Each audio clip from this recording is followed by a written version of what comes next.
What's going on, Illumineers, and welcome back to the madness. And is this an exciting video for you? Because we have all the deck lists for the top 64 going into day 2 from Seattle at the DLC. And guys, there is some spicy stuff. They defied all odds. We're tons of surprises. So enjoy the video, guys. Before we jump into it, remember, check out the video in the description, giving away some Azurite C cards. So don't miss out on your chance for some free cards, but let's rock and roll. So coming up first, we have the overall breakdown. Now, I took the breakdown that the DLC gave us. They showed us that, so this right here is the overall breakdown of all 1,889 Illumineers that competed yesterday. And then these big white numbers in the middle are the actual the day 2 cut. So looking at it, 16 ruby sapphire, 14 green steel, 13 ruby amethyst, 11 steel song, 1 hyper aggro purple yellow, 5 blue steel, 1 purple steel, 1 green yellow. No blurples made it to day 2. And we'll talk about that as well. And then 2 green purples. There were so few green purples, they were put in others. And that blew my mind. But 2 of them made it to day 2. Now, what happened with Blurple, right?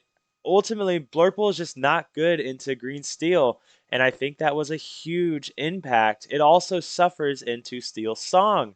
Steel Song just goes under it too fast. Green Steel, it, you know, that they don't Blurple doesn't have a good answer to Green Steel, so it's not surprising to see that they didn't make day 2. As much as we all love the deck, just not a great time in their lives. But the other thing you don't see a lot of, hyper aggro. Again, when Green Steel is popular, when discard is popular, hyper aggro goes down. But let's go look at the list, guys. Our first up, we have the gentleman that's in first place. I'm gonna butcher it and say Humza Khan. And of course, lo and behold, what a surprise! It is red blue. You know, conspiracy theory. I think that Ravensburger is pushing it so much because we've started calling it red blue. Ravensburger, right? Coincidence? Well, moving on. Uh, I saw this. I saw this on stream. I believe he was on stream, and I got to watch it. And it's really neat because we're looking at this kind of like tempo play style. You'll see that a lot of the red blue are running 2 Greatstone Dragons now, or at least one, to pretty much beat up Green Steel, because if they get one down, now they have the ink for the rest of the game, the McDuck Manners for some tempo into the red blue mirror, but also the Green Steel, because Green Steel, once a McDuck Manor comes down, they're going to have a really hard time ever killing your McDuck Manor because they just don't have the ability, they don't have the power to do it. So this thing's just questing away for 2 and never dying.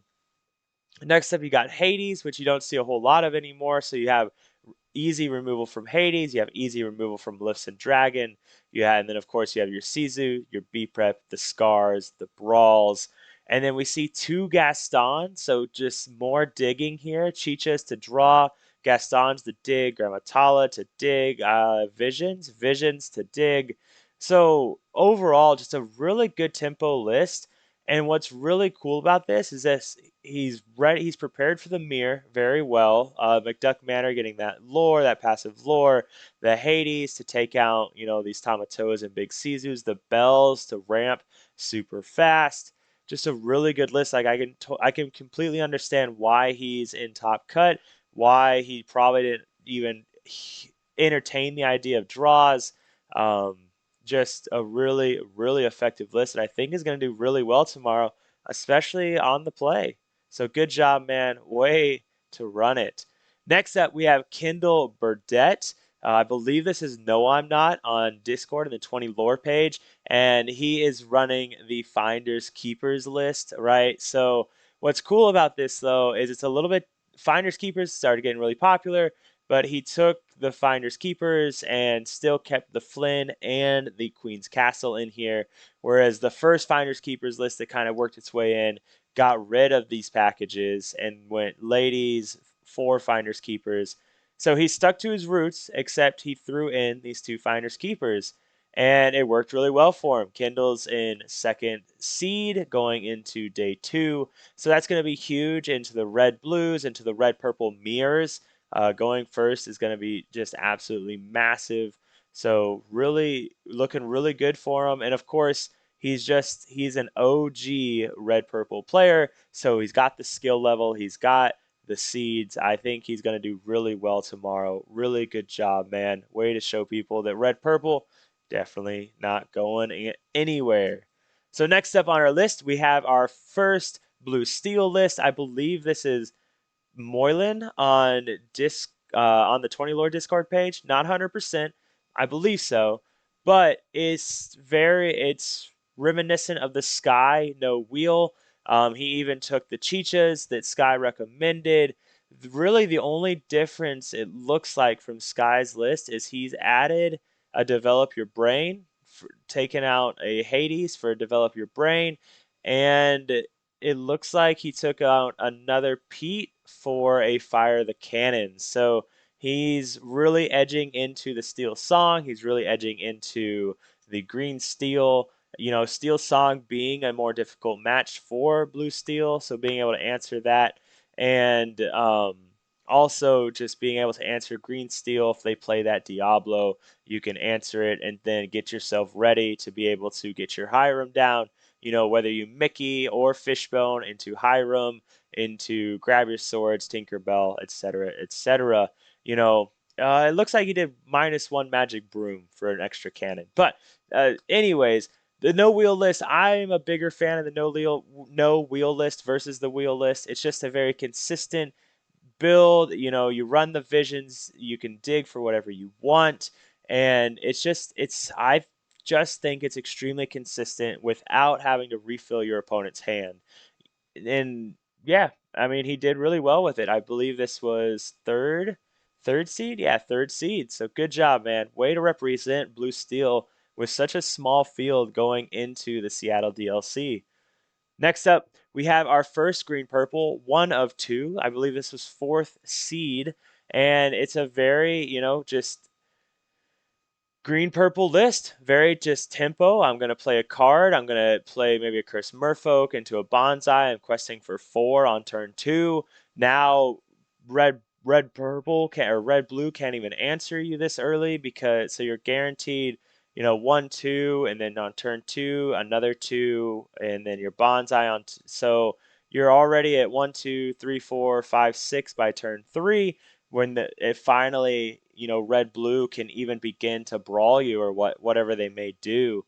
And if they use their Tippo to kill your Chris Merfolk, then they lose an extra card, and they can't really afford to lose that extra card. Um, so it's really good into, it's going to do really well into the red blue matchups. It suffers, of course, into steel song unless they get that really high roll curve, but just a good tempo list. We're running the one of the Emerald Chromacon, which can just be an annoyingly tedious card to deal with. It essentially starts the race because you don't want to kill their cards because they just bounce your stuff. Also, they could just bounce their stuff. So with Chromacon, they can just sit there and bounce their goat back to their hand if they really wanted to, and then they're just gaining free lore, their rabbit, whatever it may be. So really good list. We're going to showcase another red, purple, green, purple here later on. Completely different. Definitely stick around because it is super spicy. Something I haven't seen before. Even playing cards, I haven't seen before. Next up, though, in top 8, we have another red blue from Hector de la Cruz.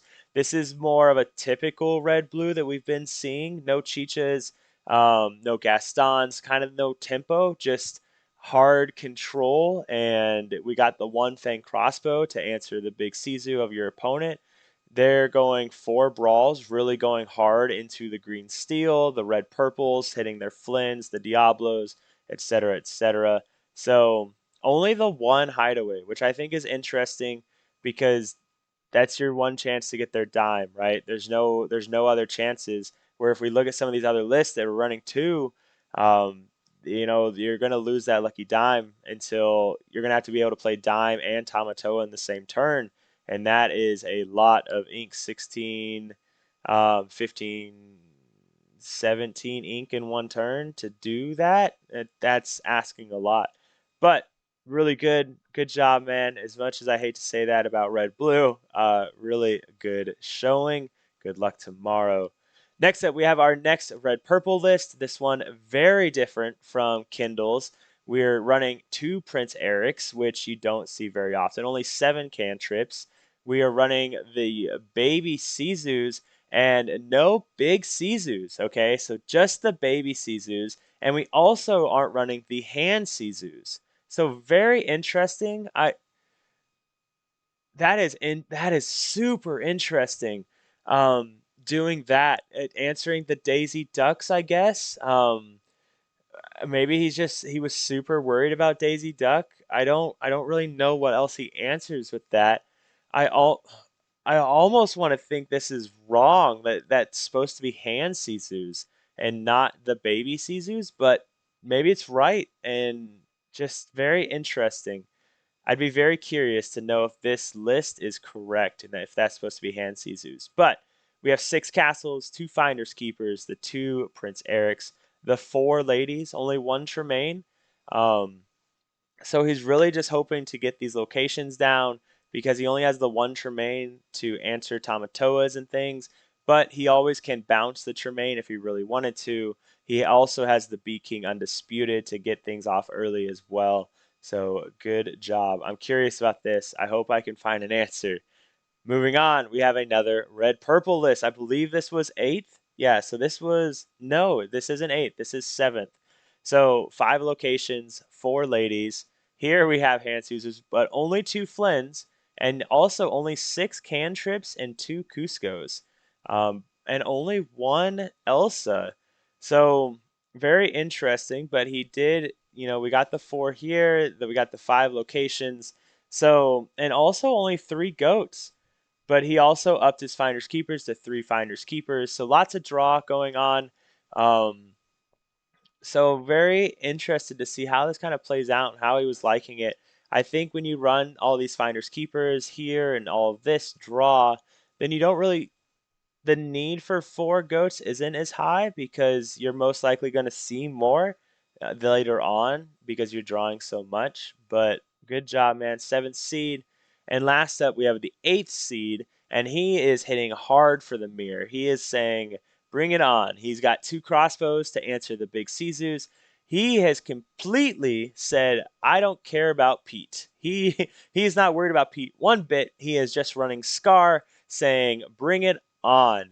Now, this is interesting because Scar doesn't answer warded characters, right?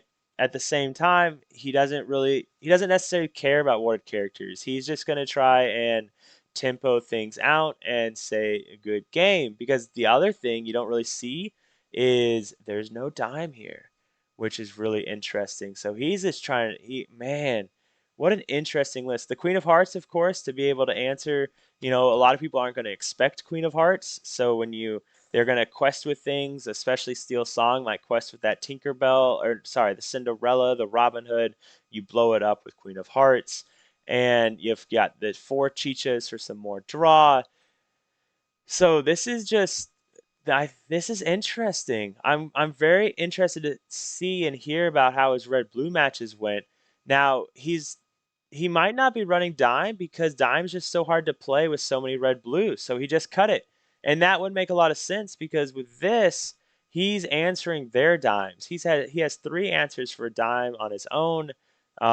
He's got 4 ice blocks. No Medusas though. But with that many ice blocks, he's gonna be able to answer anything almost with Sisu. So I'd love to see the mirror match with this and see how it goes and kind of just watch. But a lot of tempo here. Quest for 2, 2, 2, 3, a lot, 2. So Ray, it worked for him, and I'm sure he saw the mirror match with so many red blue players. But the rest of these are outside of the top 8. I just wanted to highlight a bunch of other lists. Some of these are spicy, like the ones towards the end are extremely spicy, but this was the very first green steel list in 12th place right now, 12th seed, and it looks to be almost a carbon copy of Zan's list from last set. Maybe. I don't really remember, to be honest. Because I don't know if Zan was running Lucifer, and I think he was running the two Tinkerbells, but it's just discard, right? He's running the three muses, he's running the Brunos, he's hoping for the high roll with the sudden chills off the Ursulas, and the Hidden Coves, which I think running a lot of Hidden Coves going into this DLC is a great idea because you knew there was going to be a lot of Steel Song, you knew there was going to be a lot of Red Blue. So the Hidden Cove just answering the Sizu. And so, yeah, just doing dirty discard things, right? So good job, 12th seed. Next up, though, we have Zan. He's currently sitting at 18th seed, which um, I think that's way better than he was sitting in the last DLC before he took first. But a couple changes to his list. One, he's running Dock now, to refill his hand. If he doesn't have anything, he can just lay Dock down, draw two cards, and I suspect he's running that because he suspected so many other discard decks. So top deck that, draw two cards, do some crazy stuff. He's running the one Cricky. So if people start, maybe if it's a Prince John off or however, you play your own Cricky. Now you can answer all their stuff if they thought they were safe to quest. Two Babooms, so he can answer things right away again in the green steel mirror. Maybe they don't suspect the baboon, and he was able to surprise them by hitting some of their Diablos today. So yeah, just another Zan representing his discard, doing crazy green steel stuff, and one Ana, but yeah, so good job, man. Look forward to seeing you on stream tomorrow and seeing how you do. Next, we have two Steel song lists, and then there will be a third one, and it might be the most wild list I've ever seen at a DLC. Guys, it is crazy. But we have Scott, and otherwise known as Boomy on Discord, and he is running his, kind of hyper aggro Steel song list. A couple changes, of course. He has two Baloos. He only has one Kita. He didn't have any Baloos last time, and I think that's it for the changes. But I had two Naveen, two Gaston. I don't know if he was doing that split last time, but just doing aggro stuff. He's just saying, here we go, but also cool beans. I can play Cindy with Let the Storm Rage on and then aggro out if I wanted to, but protect my stuff, which is really good.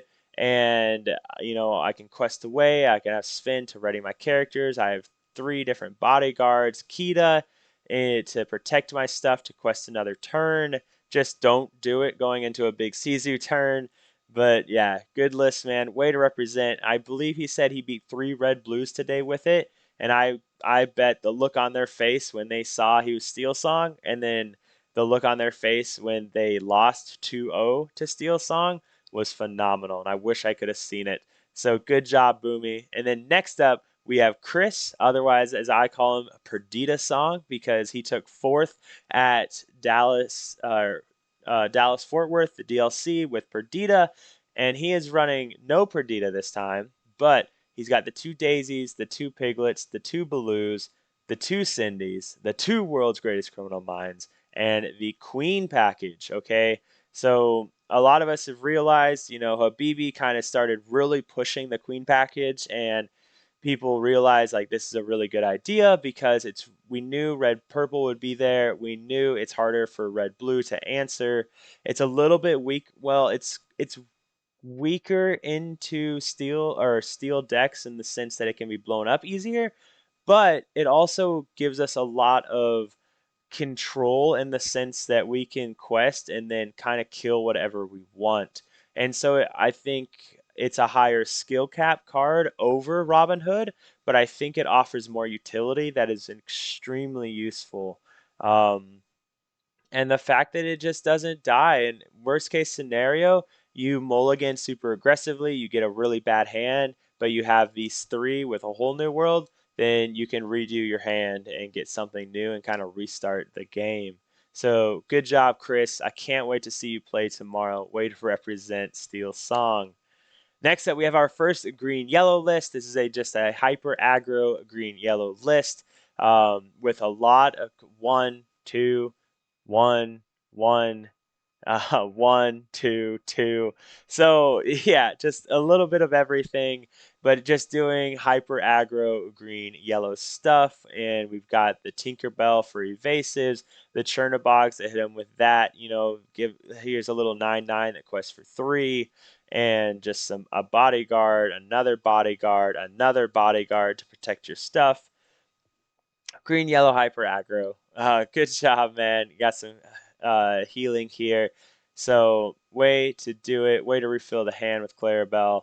And another cool thing is that Pegasus evasive shift to give everything evasive kind of protects it in the same way that Akita shift would.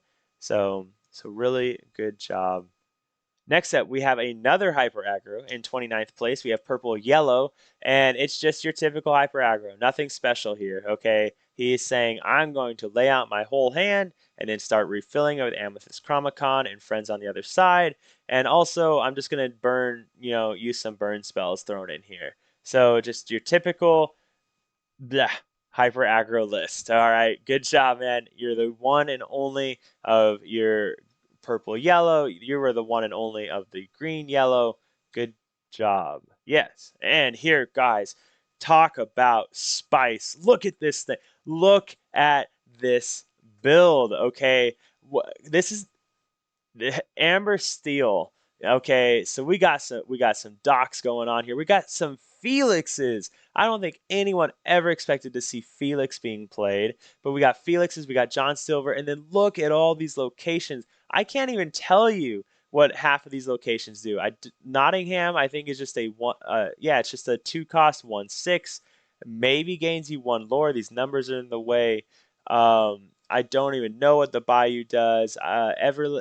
Neverland, I think, is just a 1/4 with 1 lore, maybe. Um, I mean, look at this. He's saying, I'm going to play all these locations. They're going to be hard to kill, hard to get rid of. I'm going to play John Silver. The only way you're going to be able to kill him is with something like Ice Block Brawl or Medusa. But hopefully, you're just dead before you can do that. And meanwhile, all these locations are just gaining him lore. Because I believe all these locations have at least a 1 lore on them. So just a crazy, wacky list from Alvaro. I would love to chat with you about how you came up with this, why you came up with this, and just what were your matches? I have so many questions, man. So if you do happen to watch this video, please message me. I'm going to try and track you down. I want to talk to you about this list so much because this is the wackiest, crazy, coolest thing I've ever seen in a DLC or possibly ever seen in a deck, period. So just a really cool list, man, and you take the cake. I can't wait to see you on stream tomorrow. Like if I have to. You have to be on stream. But moving on, all right, we have a purple steel list. This is, Vonderland made, I say Vonderland, I think it's just Wonderland made this really popular. And then we saw Forbidden Mountain take the wheel and start running with it.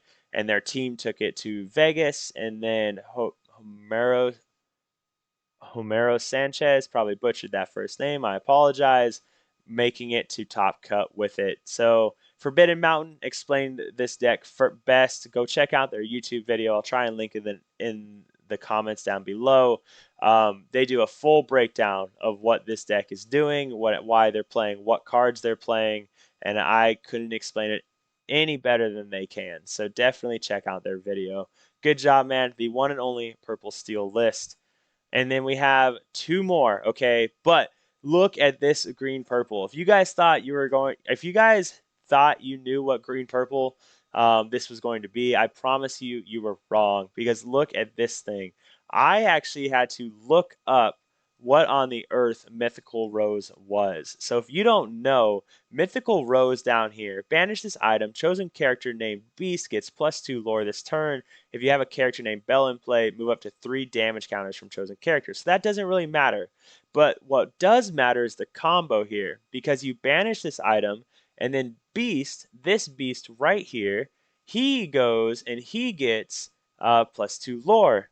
And what that beast does is every time he takes damage, then he readies himself. So now you play Mythical Rose on Beast. He gets 4 lore. So now you can just start dealing damage to him somehow, right? Maybe you use Bell to deal damage to him. And so let's say they have a really wide board. So now you can use Mythical Rose and he starts attacking. And I don't even know all the ways that you apply damage to him. I really don't. Let's see. Bell could do it. What's the Baby Ana do? Let's check the Baby Ana. Like this is a combo deck that I've just never looked at. When you play this character, each opponent chooses and exerts one of their ready characters. So did I read Beast wrong actually?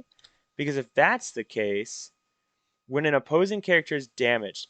There we go. That's what it is. So you're just trying to get a whole bunch of characters down, get Beast down, play Mythical Rose. Beast now is a 4/5/4, and then you just start hitting anything into things. Ana exerts all their characters, and you just start hitting, right? So now and then meanwhile, Beast is just questing. So Beast quests for 4, then you hit one of their characters, your character takes damage, Beast readies, you quest for 4 more. You're at 8. Maybe you hit to something else. Now you quest and you're at 12. You have Bell to move damage, and now you're at 16. You have all these rushes, right? Peter Pan, Madam Mim, exert all their characters, Pinocchio, like Cogsworth. Like there's so much going on with this list, and I think that's what a cool combo, man. Like really cool, really good job, Sean Keaton. Way to represent green purple in a way that with a card I've never seen played before. So just a really cool combo. Really happy to see this, and I hope I get to see the combo tomorrow on stream.